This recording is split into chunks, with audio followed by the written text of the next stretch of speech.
Hola familia de Comunidad Capital, qué gusto el poder saludarles en esta mañana. Había tenido unas semanas fuera por cuestiones de salud, no están asociadas al coronavirus. Algunas situaciones ahí se complicaron, pero bendito sea Dios que ya puedo estar aquí compartiendo con ustedes la bendita palabra de Dios. Así que me da muchísimo gusto verlos conectados, a los que siguen nuestra transmisión domingo a domingo y nos extrañaron. Bueno, estamos de vuelta para compartir con todos ustedes acerca de la palabra de Dios. Qué bueno que estás conectado. Creo que has tomado una de las mejores decisiones, el escuchar la palabra de Dios el día de hoy. Sé que va a bendecir tu vida, sé que va a bendecir la vida de tu familia. Vas a ser tremendamente edificado a través de su palabra. Así que te invito a que permanezcas durante toda la transmisión, que no te desconectes, que te enfoques, que estés conectado con todos tus sentidos, pleno. Busca una habitación donde puedas estar concentrado para que no haya ruidos distractores y juntos podamos estar escuchando la palabra de Dios el día de hoy. Les recuerdo, como siempre, seguimos en nuestro grupo de intercesión de nuestra iglesia, orando a favor de todas las peticiones. Todos ustedes que exponen sus peticiones en las redes sociales a través de los mensajes de WhatsApp, bueno, ten la seguridad de que estamos orando por cada uno de ustedes. Los invito a la semana que viene. Vamos a tener una reunión muy especial en la Deportiva a las 6 de la tarde. Lleva a tu familia, habrá actividades para los niños. Vamos a estar ahí jugando voleibol, los adultos y los niños con actividades para estar ahí jugando. Así que te invito a que tomes el tiempo, que hagas planes para que juntos podamos estar un rato en la Deportiva el próximo domingo a las 6 de la tarde. Este es un anuncio importante, así que te invito a que hagas planes para que juntos en familia podamos disfrutar de un momento de convivencia ahí en comunidad. Me gustaría hacer una oración. El día de hoy vamos a comenzar con una serie nueva. La serie tiene que ver con el tema acerca de amar la iglesia. Así que estoy seguro que va a bendecir tu vida de manera extraordinaria. Te invito a que hagamos una oración. Padre, gracias por el privilegio que me permites de estar nuevamente escuchando, Señor, y hablando tu palabra, compartiendo tu palabra. Dios, dame sabiduría, dame entendimiento, dame de tu gracia, tu espíritu, para que mis palabras sean palabras que lleguen al corazón, al alma, a lo más profundo de nuestro ser, y podamos el día de hoy ser muy bendecidos a través de tu bendita palabra. Dios, que podamos estar concentrados con nuestros sentidos alerta para escuchar el bendito mensaje de tu palabra. En el nombre de Cristo Jesús. Amén.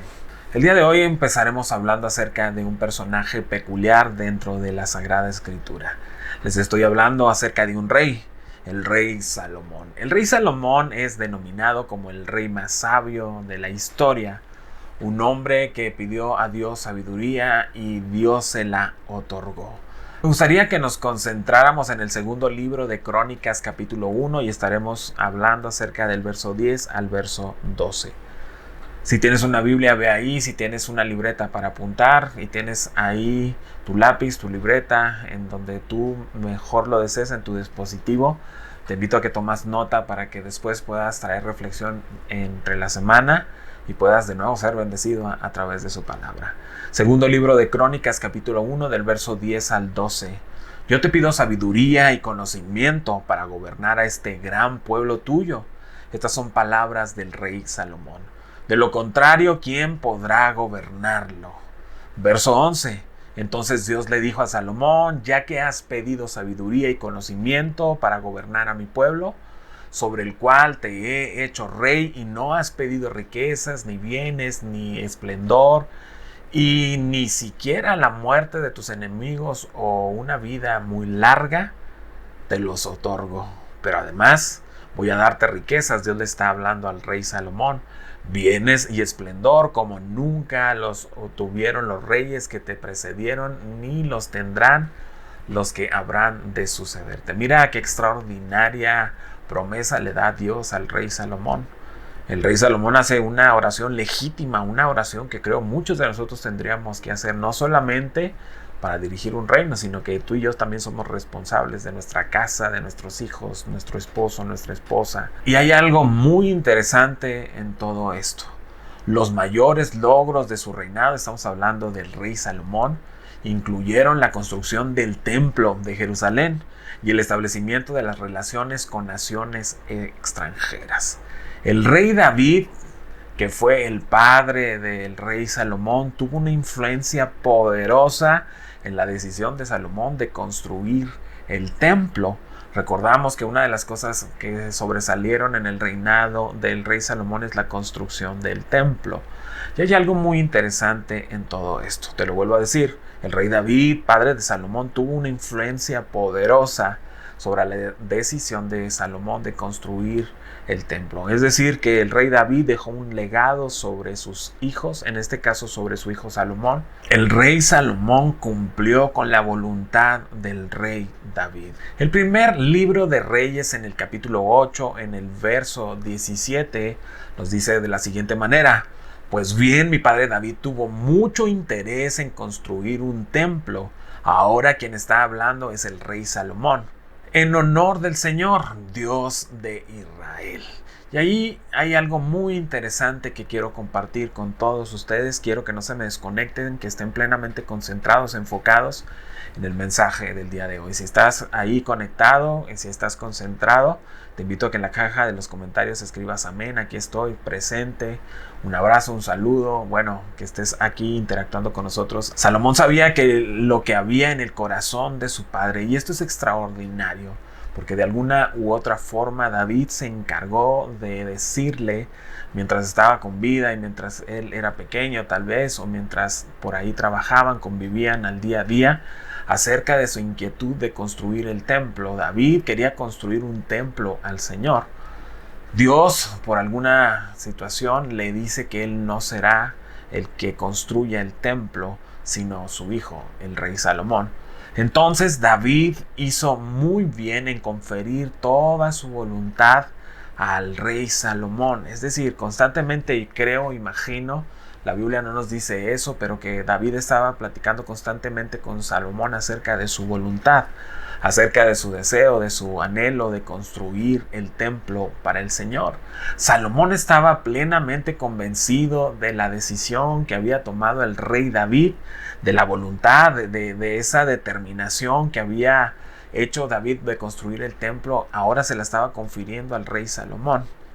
La vida, y quiero que prestemos mucha atención, es de significado.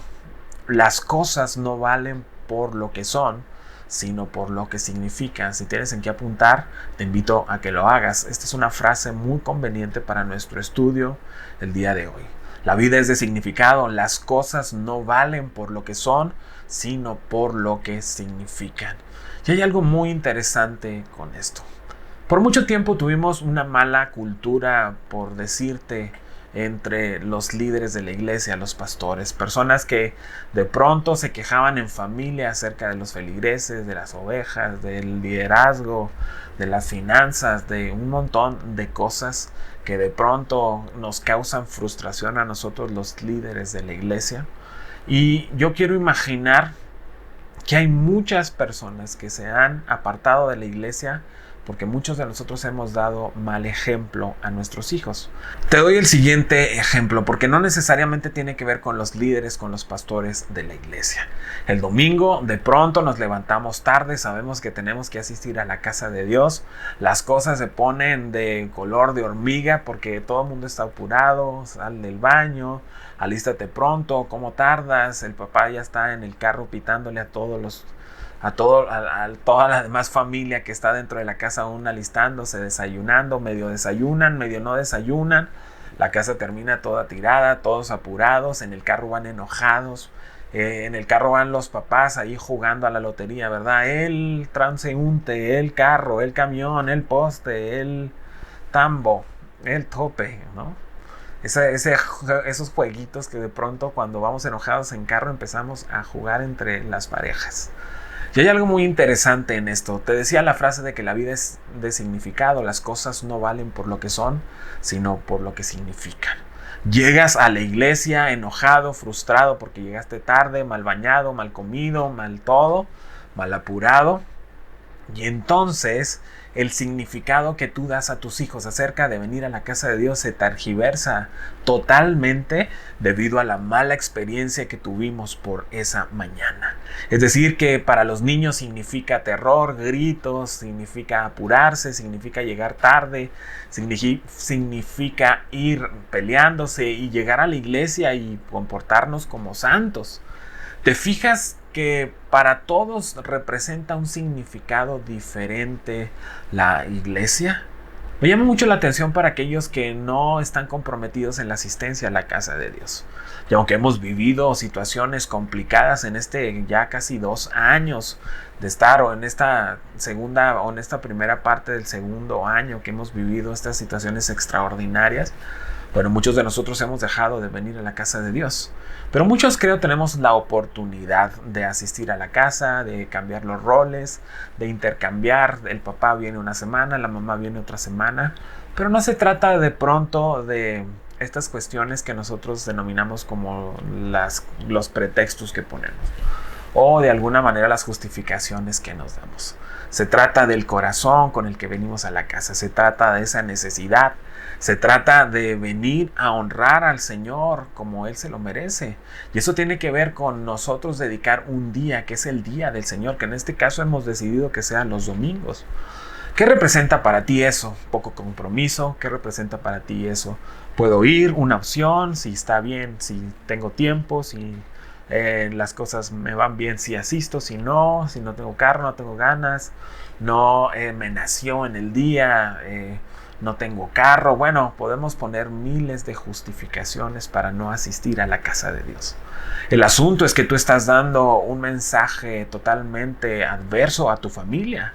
Tú estás enseñando a tu familia que la iglesia no tiene importancia, que Dios no tiene importancia en tu vida. Y creo es sumamente peligroso para todos nosotros el que tú y yo enseñemos esto a las nuevas generaciones. Hay generaciones nuevas. Tenemos un programa que dirige nuestro hermano Juan Carlos en un equipo de fútbol americano a las orillas de la ciudad, en la que de pronto el hermano les preguntó cuál era su concepto, el concepto que tenían acerca de la Semana Santa.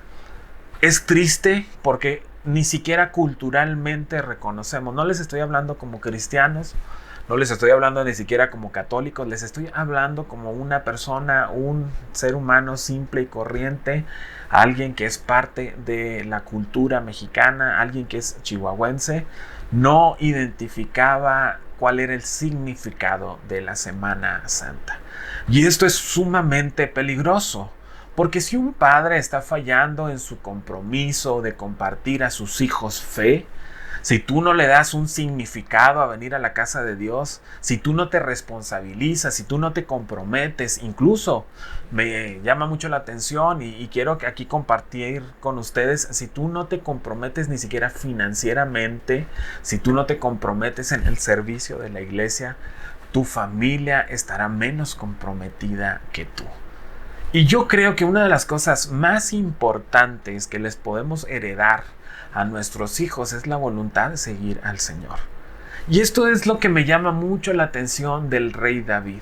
El rey David sabía este compromiso y se lo compartió a su hijo Salomón. Salomón sabía que David honraba a Dios.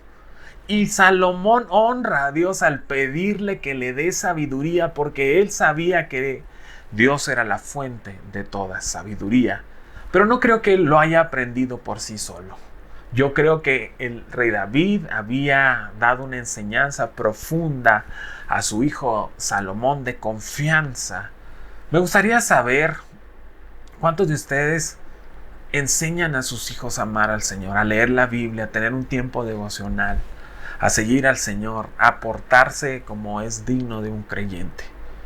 Es difícil para nosotros el día de hoy tomar estos roles porque no tenemos ningún significado con respecto a Dios y a la iglesia. Déjame decirte que en la iglesia he descubierto a los mejores amigos. En la iglesia tengo padres, tengo madres, tengo abuelos, tengo hijos, tengo primos, amigos. No necesariamente de sangre, sino personas que de pronto se convirtieron en una familia tan sólida que en medio de los problemas, de las situaciones, de las circunstancias más difíciles, ellos están ahí. Los padres son los protagonistas de la educación de los hijos. Y quiero que tomes esta responsabilidad el día de hoy como padre, como abuelo, como tutor, como alguien responsable de alguien, no necesariamente de un hijo de carne, de sangre, sino a veces tenemos a personas que confían en nosotros, que nos cuentan sus cosas, que nos ven como una referencia de autoridad, de éxito. A esas personas también es importante compartirles de nuestra fe. Los padres son los protagonistas de la educación. Y aquí quiero que prestemos mucha atención porque muchos padres el día de hoy transfieren esa responsabilidad a los maestros de la iglesia. Es decir, que si no fuera por los maestros de la iglesia, muchos de nuestros hijos, creyentes cristianos, aparentemente no sabrían absolutamente nada de la Biblia si no es por los maestros de la iglesia. Y es aquí donde creo que nos hemos equivocado rotundamente. Los responsables, los protagonistas de la educación de los hijos somos los padres. Y esto es sumamente importante. Es una responsabilidad grande. Es una responsabilidad que tú y yo tenemos, no solamente en la manutención de nuestros hijos, no solamente la educación que nosotros les damos al ir a la escuela, el que tengan una universidad, al que tengan un estudio superior, el que tengan clases en la tarde de música, de baile, de cualquier deporte, sino creo que uno de los pilares más fuertes y firmes que podemos dejar en los principios y en los valores de nuestros hijos es la espiritualidad. El que ellos conozcan al Señor por nosotros, por nuestro ejemplo, por nuestra enseñanza. Los primeros maestros de Biblia que yo tuve fueron mis padres. El primer texto que yo aprendí fue por boca de mi madre. Mi padre siempre ha sido maestro de la iglesia, de la escuela dominical, y él constantemente me estaba cuestionando acerca de diversos temas importantes, difíciles de pronto, de la Biblia, pero siempre él no desaprovecha la oportunidad para estar enseñando la palabra de Dios en cualquier momento. Pero quiero ir más allá. Los niños necesitan compromiso social y esto es importante. Los niños necesitan compromiso social. En la medida en que tú le das una importancia a la escuela, tus hijos serán los que tengan una evaluación positiva acerca de la escuela. Si tú tienes importancia o prestas importancia a la iglesia, ellos tendrán un compromiso social con la iglesia. Aprenden cuando los padres se sienten los verdaderos responsables de la educación de sus hijos y no lo delegan a sus maestros. Qué importante. Quiero hacerte una pregunta el día de hoy. ¿Qué creen tus hijos que tienes en el corazón? Qué pregunta tan importantísima. Quiero hacer un paréntesis aquí porque de pronto tengo la oportunidad de visitar algunas escuelas preparatorias, secundarias, universidades, algunos foros para compartir acerca de principios, de valores, de superación personal como conferencista. Y de pronto yo hago una pregunta al auditorio, un auditorio lleno de niños, un auditorio lleno de jóvenes, de adolescentes. Les pregunto, ¿te gustaría repetir la historia de tus padres? ¿Sabes cuántas personas levantan la mano en un auditorio de 200, de 300, de 100 personas? Hay 1, 2, a lo más 3, 4 manos ahí titubeantes acerca de decir que ellos quisieran repetir la historia de sus padres. Porque en casa viven situaciones muy complicadas. La dinámica que usamos es diferente. Pero déjame decírtelo, que la iglesia disfruta del mensaje, disfruta de la alabanza, disfruta la convivencia con los hermanos. Y hay algo muy interesante en esto. David entendió esto y realmente él lo hacía a tal grado de dejarlo plasmado en la vida de su hijo Salomón. David se emocionaba el día de reunirse con la comunidad. El Salmo capítulo 122 en el verso 1 nos dice: yo me alegré con los que me decían, a la casa de Jehová iremos. ¿Te fijas la perspectiva tan puntual que tenía el rey David? Por eso su hijo Salomón amaba la iglesia, porque David amaba la iglesia, amaba la comunidad, amaba a los santos, amaba la casa de Jehová. Yo me alegré con los que me decían, a la casa de Jehová iremos. ¿Cómo vas el domingo a la casa? ¿Cómo vas? ¿Qué actitud tienes? ¿Qué espíritu tienes? ¿Vas con una sonrisa? ¿Vas feliz? ¿Vas emocionado? ¿Vas abierto en tu corazón? ¿Vas dispuesto? ¿Vas con una actitud de humildad? ¿Vas bien peinado? ¿Vas bien rasurado? ¿Vas bien bañado? ¿Hueles rico? ¿Vas bien vestido? ¿Te gusta asistir a la casa de Dios? Mira, me da tanto gusto saber que hay gente de la iglesia que cada reunión que sale me dice: pastor, vengo porque disfruto tanto la alabanza, la predicación, lo que tú nos compartes. Es algo que me llena la vida. Dios me toca, siento que Dios está aquí, siento que Él me habla. Hay muchas cosas que dices que pareciera que me las dices personalmente, pero yo sé que es Dios hablando a través de tu vida. ¿Sabes qué es eso? Gente que dice: yo me alegré con los que me decían, a la casa de Jehová iremos. Salmo 122, 1 en la versión de la traducción al lenguaje actual dice: me da gusto que me digan, vamos al templo de Dios. ¿Cuántos de nosotros nos da gusto ir a la casa de Dios? ¿O nos da pesar? ¿La aguantamos? ¿Esperamos que terminen las 2 horas con mucho pesar? Esas 2 horas que dura la reunión, o hay reuniones que son más largas. O vamos y disfrutamos del momento en la presencia de Dios, del mensaje, de la comunión con los hermanos, de recibir un abrazo, que bueno, el día de hoy estamos un poquito más distantes, pero una sonrisa, unos ojos llenos de vida que te saludan y les da mucho gusto verte. Esa es la iglesia, esa es la casa, es la comunidad, esa es nuestra iglesia, esa es Comunidad Capital. ¿Cómo estabas tú anoche? ¿Cómo estás hoy en la mañana? ¿Realmente te emocionas como David por asistir a la reunión? ¿Te emocionas por buscar a las 11 el mensaje de la transmisión a través de Facebook? ¿Amas venir a la iglesia? Quiero compartirte por último un punto número 4. David prefería la iglesia. Y esto lo encontramos en Salmos en el capítulo 84 en el verso 10. Este salmo nos dice: más vale estar un día en sus atrios que 1000 fuera de ellos. Prefiero ser portero del templo de mi Dios que vivir en lugares de maldad. ¿Te fijas cuál era la perspectiva que tenía el rey David acerca de la iglesia? Acerca de la comunidad, acerca del templo de Dios, acerca de la habitación donde nosotros hemos determinado, hemos consagrado buscar al Señor juntos, que en este caso es nuestra iglesia. Prefiero ser portero del templo de mi Dios que vivir en lugares de maldad. A los que conocen nuestra ciudad de Chihuahua, algunos de ustedes conocerán la catedral. Y la catedral tiene un espacio muy interesante.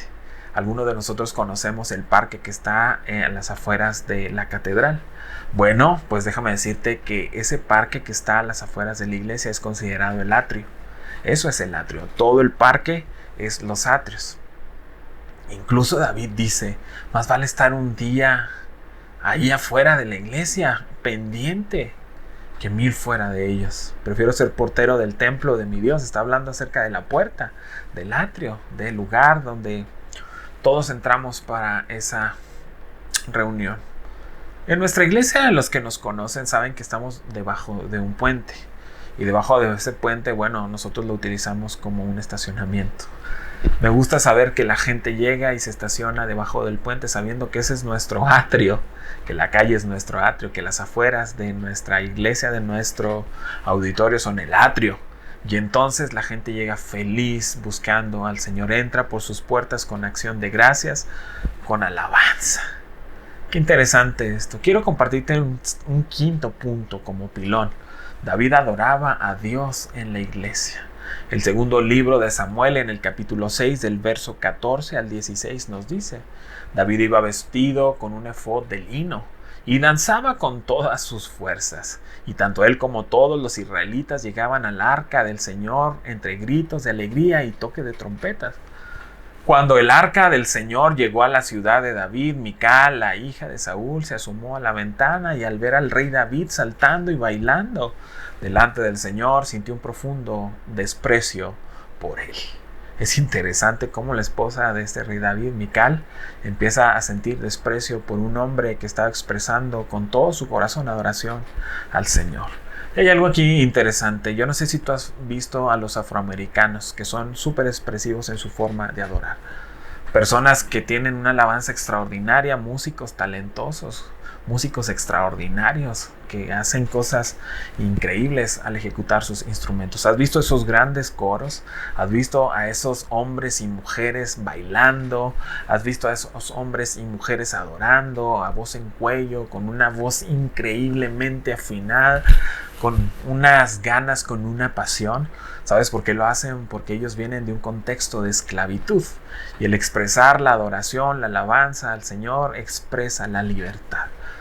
Muchos de nosotros venimos de ese contexto de esclavitud al pecado, a los vicios, a la maldad, a muchas cosas que Dios nos ha hecho libres por su sangre gloriosa, de la enfermedad, de la tristeza, de la ansiedad, de la angustia, de la depresión. Él nos ha dado vida, y tú y yo tendríamos que estar muy agradecidos con el Señor y adorar con todo nuestro corazón, como lo hacía el rey David, que iba rumbo a la casa cuando llevaban el arca y él danzaba, gritaba, adoraba, aun cuando su propia familia lo criticaba. Qué increíble es la vida del rey David.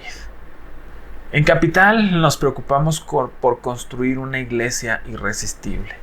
Una iglesia donde nuestros hijos vengan, disfruten de un momento aprendiendo la palabra de Dios, que canten, que compartan con otros amigos creyentes, cristianos, niños, que se lleven una enseñanza oportuna, que se lleven un mensaje de parte de Dios extraordinario, que tú disfrutes de la palabra de Dios, que cantemos juntos, adoremos, bendigamos al Señor, levantemos nuestras manos, nuestra voz al cielo, declaremos que Él es digno, que Él es poderoso, que Él es Dios, que Él es Señor, que en comunidad, que en iglesia disfrutemos de la presencia de Dios cuando invocamos juntos su nombre.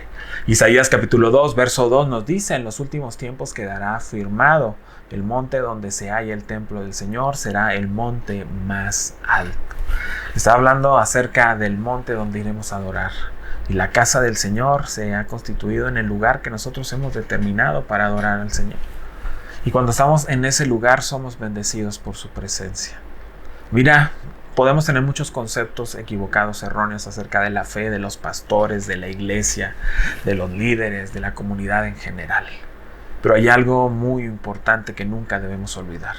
No hay iglesias perfectas. No somos perfectos para estar criticando a nadie. La iglesia son las personas, y el Señor nos ama con todo el corazón y nos invita a que amemos a nuestro prójimo. Al cumplir esta tarea estamos cumpliendo con la voluntad del Señor. Pero la iglesia no solamente es para aguantarla, la iglesia es para disfrutarla. La iglesia es para ir y recibir un mensaje confortante que llegue al corazón. La iglesia también es para recibir un mensaje que nos instruya, que nos corrija, que nos redarguya. Pero siempre, siempre traerá una profunda bendición al corazón y a la vida. La iglesia es el mejor lugar para que nuestros niños se desarrollen. El día de hoy estamos viviendo situaciones extraordinarias. Muchos de nosotros, por la situación, hemos dejado de ir a la iglesia. Nuestros hijos han dejado de asistir a la iglesia. Yo espero que tú en casa les estés enseñando la bendita palabra de Dios, que los acerques domingo a domingo para escuchar el mensaje de su palabra juntos en la sala, en la habitación, en el comedor. Que juntos hagamos oración, que juntos estemos aquí interactuando con la palabra de Dios. Porque el concepto que tú tengas de la iglesia es el concepto que tú vas a transferir a tus hijos.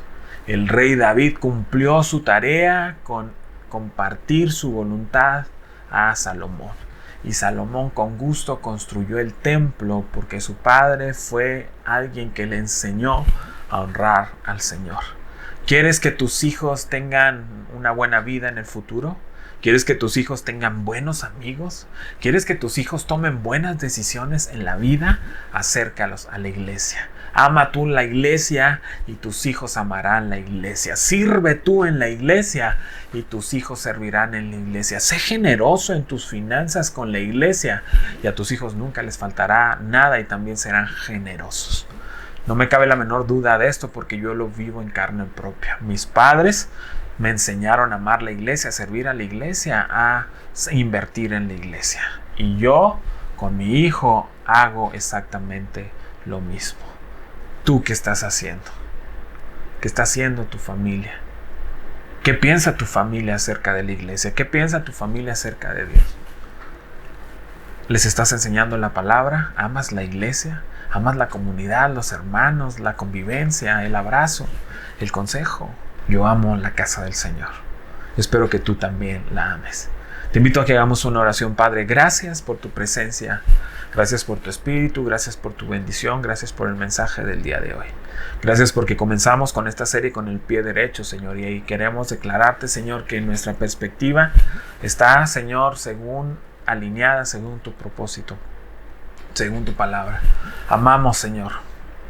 Nos alegramos con los que nos dicen: a la casa de Jehová iremos. Padre, hacemos un compromiso de asistir a tu iglesia, de servir a la iglesia, de contribuir a la iglesia, Señor. Queremos que nuestra familia, que nuestros hijos, que nuestros descendientes tengan un concepto correcto acerca de la iglesia, porque nosotros enseñamos principios y valores correctos a nuestra familia.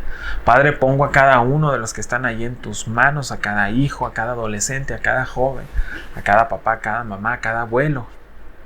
Padre, que amen tu casa, porque así les enseñan sus padres. Pongo en tus benditas manos a cada uno de los que están ahí, Señor, y que las mejores decisiones se tomen, Dios, que los mejores amigos se desarrollen en la iglesia. Que, Padre Santo, las relaciones más significativas las encontremos con hermanos que comparten nuestra misma fe, nos bendicen, nos edifican, oran por nosotros, nos animan, nos fortalecen, nos bendicen. Padre, gracias por tu palabra el día de hoy. En Cristo Jesús. Amén. Familia, los necesitamos. Les invitamos a ser generosos en cuanto a las finanzas. Hemos vivido tiempos difíciles, complicados con respecto a las finanzas. Les soy muy honesto y rara vez hago esto simple y sencillamente cuando lo necesitamos. Necesitamos de tu ayuda, necesitamos de tu ofrenda, de tus diezmos. Necesitamos seguir con la labor que Dios nos ha encomendado, que el evangelio siga creciendo, que siga avanzando. Te invito a que hagas un depósito, una transferencia a las cuentas que a continuación aparecerán. Familia, seguimos orando por ustedes. Nos vemos la próxima semana con la segunda parte de la serie de Amo la Iglesia. Te invito a que invites un amigo la próxima semana, que aproveches la oportunidad que tenemos de asistir a la casa de Dios, que también acerques a tu familia en el caso de que no puedas venir a la iglesia y que nos estés viendo a través de esta transmisión. Así que te invito a que hagas esfuerzos extraordinarios por asistir a la casa, por juntar a tu familia ahí en la transmisión. Los bendigo, que estén bien, que esta semana sea una semana extraordinaria donde la presencia de Dios los acompañe. Que Dios bendiga a tus hijos, que Dios bendiga a tus nietos, que Dios bendiga a tus padres, a tus abuelos, que Dios bendiga a tus hermanos, que Dios bendiga a tu trabajo. Los bendigo, familia. Nos vemos hasta la próxima. El que es generoso prospera. Proverbios 11:25. Una de las grandes virtudes que caracteriza a nuestra comunidad es la generosidad. La generosidad no se detiene. Queremos agradecerte por hacer posible que Comunidad Capital siga avanzando. Es gracias a tus diezmos y ofrendas que seguimos llevando las buenas noticias de Jesús. Te invitamos a seguir siendo parte de todo lo que Dios está haciendo a través de tu generosidad.